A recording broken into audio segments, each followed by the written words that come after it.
Hello everyone, I am Surrender the Awesome, and I'm back, and I'm ready to look at some more r/Insane Parents. But before I get started, make sure to like, comment, and subscribe, and if I can't convince you, perhaps this picture of my kitten as a samurai will convince you. And, random fact about my cat society is that right outside the presidential palace, they have a massive sign that basically says things like what they wish the people would say. Things such as, they wish the people would say that they love getting taxed. Without further ado, let's get to this. So this first post here says, "Stop talking about your children's genitalia, you weirdo." And this person here says, "The reason I preach #Christianity, my daughters represents the right. Taylor Swift's VV represents the left. Why are you like this guy? Cause this is just weird." Actually, wait, no, that passed weird a long time ago. And I'm gonna probably give this a special out of 50, cause this is just weird. And I mean like weird.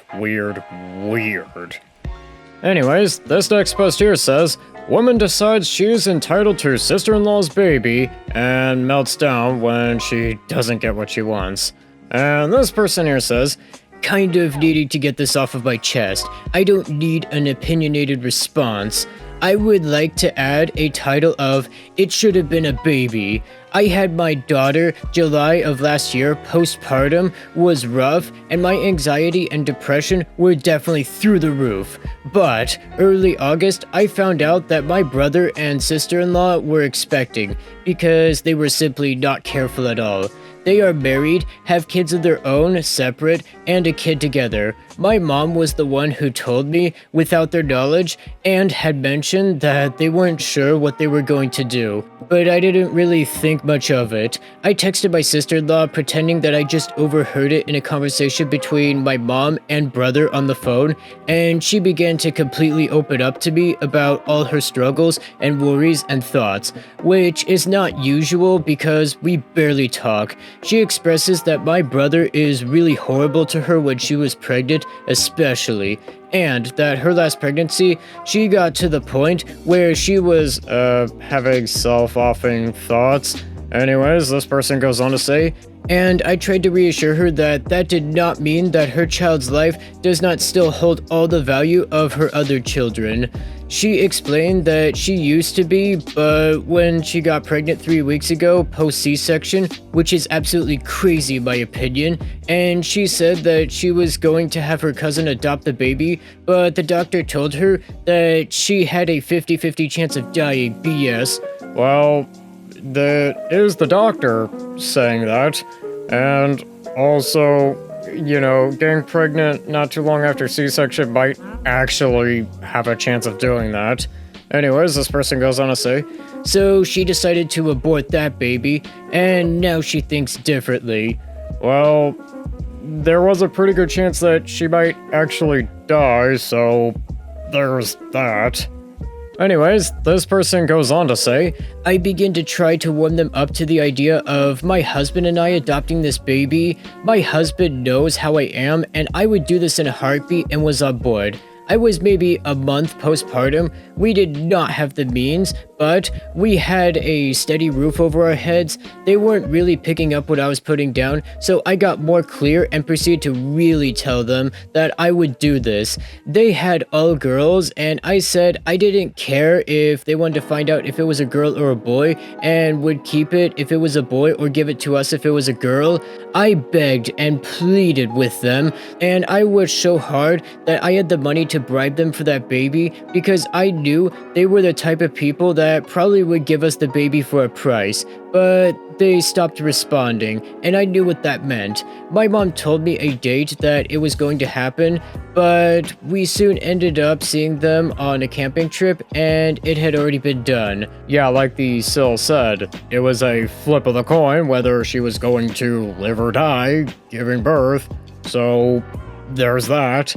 Anyways, this person goes on to say, "I have cried and cried for that sweet baby, apologized to them so hard that there wasn't more that I could do, and I will absolutely never get over it. Fast forward to the present, that baby should be due around this time or a little bit ago, not sure, but my brother and sister-in-law are getting a divorce, or so they say. Well, you did mention some marriage issues. Anyways, this person goes on to say, and I lost my childhood dog just a little while ago, and my brother brings up how he can't take his puppy with him when he moves out, and wants to know if I want to take her off of his hands. I talked to my husband and we decided to take in the puppy, but I just sat down to think about it, and my heart feels so strongly and breaks so hard because it should have been a baby that we were taking in, and it crushes me that he cares more about where his dog goes than giving his child a chance at life. Ah, yes, because giving that person a puppy and giving that person a fully fledged human child is totally the same thing. Anyways, this person goes on to say, I'm just so heartbroken and need to badly get this off of my chest. Okay, I'm gonna probably give this a question mark out of 50. Please let me know in the comments what you would probably rate this, because this one, I feel like the person probably maybe needs to get a bit of a better understanding of the situation, and maybe needs to also, probably listen a bit more, but that's personally what I would say. But please let me know in the comments what your view on this one here is.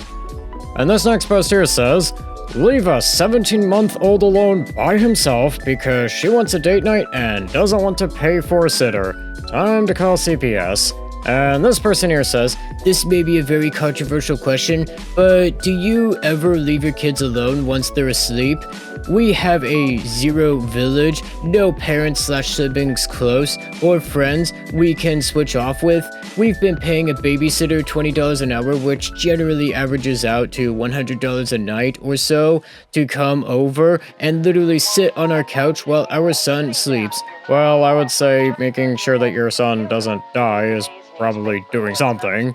Anyways, this person goes on to say, he goes to bed around 7:45 p.m. and sleeps through the night every single night, has no idea we've even left.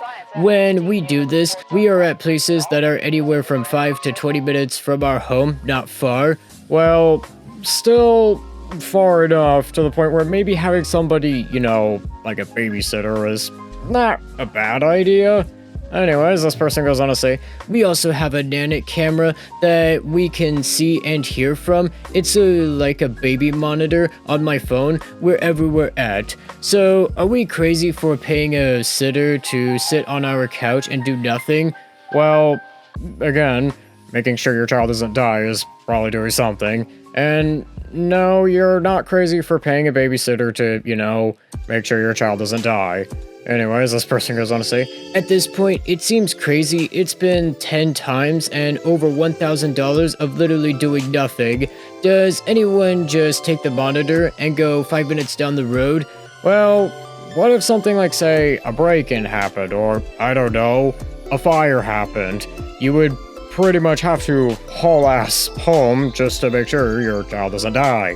Anyways, this person goes on to say, looking for real options here. Our baby, 17 months old, is our entire life, and I'll do/spend any amount for him to be safe. Well, maybe that $20 an hour isn't such a bad idea.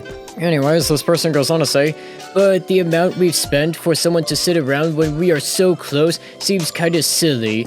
Okay, I'm gonna probably give this I don't know, probably a 45 out of 50. At least, this person says that they're willing to spend whatever is required. But the fact that they're questioning that is kind of really giving them such a high score on this here. And you also have to understand that maybe having a babysitter is not a bad idea to, make sure nothing bad happens in the event of an emergency. Because, like they say, shit happens. And I think with that, that's gonna do it for today. Don't forget to like, comment, subscribe, and I'll see you in the next one.